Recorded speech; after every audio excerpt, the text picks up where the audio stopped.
Avui us vinc a parlar d'aquesta novel·leta d'aquí, La mort a Venècia, de Thomas Mann, que és supercurteta i es va publicar el 1912. Primer dir que és una obra que no m'agrada, però igualment considero important explicar-la perquè hi ha molt de simbolisme darrere. Bé, el primer que vull destacar és que tota la història és una metàfora d'un artista que busca la bellesa en ve alta, el que és maco, el que és preciós, el que serveix d'inspiració.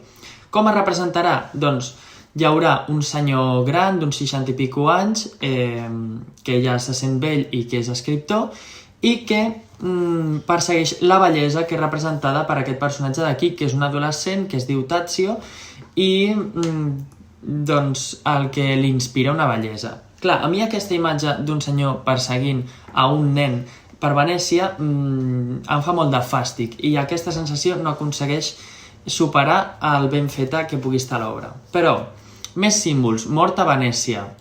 Venècia, penseu que és una ciutat que va ser molt gran, molt pomposa, molt maca, però és una bellesa decadent, perquè ja està en ruïnes una miqueta a inici del segle XX, hi ha moltes malalties, doncs ja no és el lloc idíl·lic que va ser en aquell moment.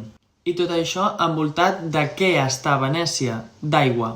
Un símbol de mort i dissolució per molts autors. No sé si a vosaltres us agrada o no, però és que jo no aconsegueixo superar el fàstic que em fa la metàfora.